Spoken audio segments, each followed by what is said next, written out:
looking at a solution for the E to E gap as kind of bridging between education and employment. But the bridge between those two things isn't really a bridge. It's really an ecosystem in which all of the constituents can coexist. So what Node is a place where everything can connect. After all, it's all about the students, isn't it? And their well-being. So as an ecosystem, what Node is a place that can host students and employers together. Student-teacher advantage, for those of you who don't know, is one example, which is something that I champion. So, coming from a fairly poor upbringing, if someone had said to me while I was at college, here's a free copy of Office, I would have gladly taken their hands right off. We did a pilot back in 2011 where we offered Microsoft Office Professional Plus, which is a £390 piece of software, for £50. We gave out 3,000 leaflets informing them that every student there, because while they were a member of King's College, could download 15 copies of Microsoft Office Professional Plus for free. That's 5 for their phone, 5 for their tablet, that's Windows and an iPad, and 5 for their PC and Mac. And in e-commerce, the biggest demand is the logistics, the delivery.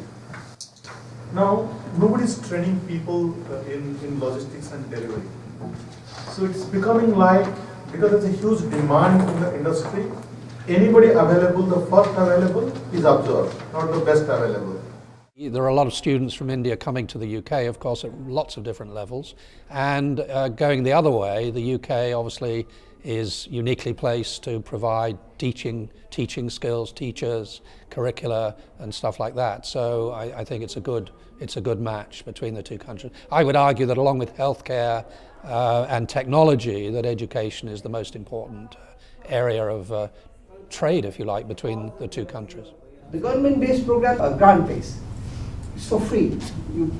The training providers paid on a per-hour basis, and the government decides what kind of training has to happen in each sector, with each demography, with each geography.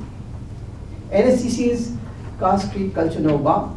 Anywhere in India, any youth voluntarily wants to come and pay for the training, most welcome to work with any of our training providers and get skilled, and the outcome would be a job or a self-employment. We are going to change the way we think about CPD and training, because if I as an employer can keep my person in the world of work for 2 days rather than sending off some grotty service station on the M1 to talk about something with someone who's not very inspiring and they're checking their email every 10 minutes, why don't I do that with new digital devices and new digital tools whereby I can see the analytics, I can see what they're learning, I can see how they're actually performing, and then I can embed that learning into their KPIs and their objectives for the next year in wonderfully effective ways. There's going to be free learning on everything and free courses on everything, and the technology is allowing people to actually create very, very good courses on everything. So everyone is a learner and everyone is a teacher as well, because this is a change in civilization, in that today everyone can teach, not just learn. And what we have tried to do is to develop initiatives which enable students to combine skills and also to combine areas of knowledge.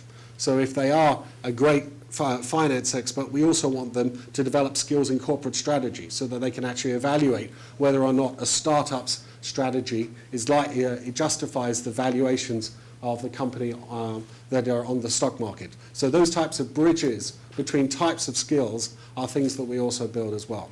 So it is with that hope, and that's the backdrop, the motivation really for why we do Project Firefly and why this conversation about building bridges is so important. Thank you very much. So I think some of the advances that are here in the UK, now you can take to a large market in India. We're also seeing, though, that there's many advances taking place in the Indian side that Europe doesn't have yet. So being able to bring that back through UK as the gateway to Europe is a pretty interesting business model as well.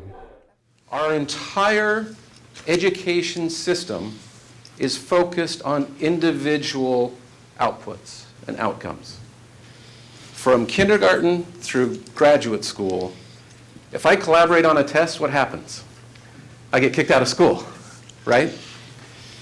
What our employers are telling me is when I start my job day one, if I don't collaborate and share everything I know with the rest of the team, what happens?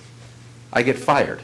If you look at this, these are the most popular jobs around the world right now. Did you know that top 10 jobs in 2010 didn't exist in 2004? 5 years ago, these are the top jobs right now. They didn't exist.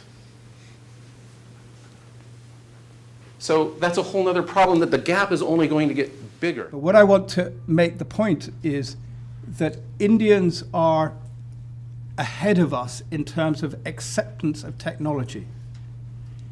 In the UK, in the developed world, we have gone through a generational change, or a generation of change, accepting things like big data, cloud computing, Internet of Things. They accept it as a fact. They know nothing different.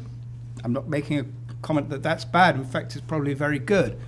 But they haven't got there through an iterative process. They just accept that the current technology is the fact, and they use it, and they can use it efficiently.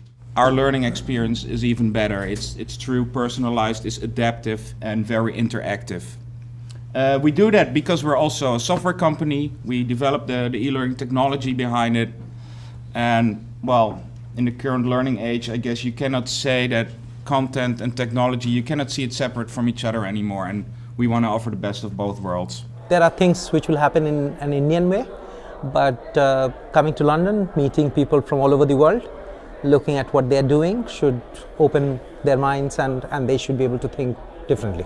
Education and technology, as I've been listening to this for the last couple of days, definitely has a connect. But for us, and I want this to be very clear, us teachers, education is the most important aspect, which is probably going to use whatever possible from technology today, or the technology of yesterday, or technology of tomorrow, to enhance that experience. It's that enhancing of experience that you've just shown you here. Who better to guide the direction of your university and help you with ideas, feedback and issues with regards to those 7 indicators than the students who are using your university day in, day out? Students often don't know exactly where or how to provide feedback, which often means they don't provide feedback at all.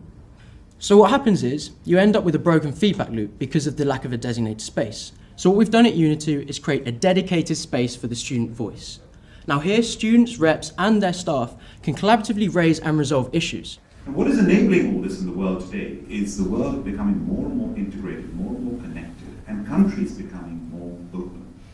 This country, 30 years ago when I came as a student from India, sick man of Europe, closed shop. The city was an old boy's domain.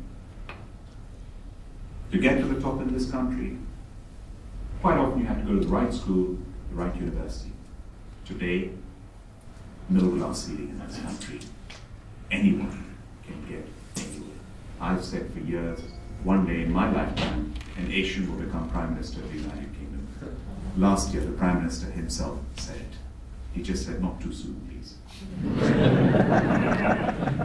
Entrepreneurship today is flourishing.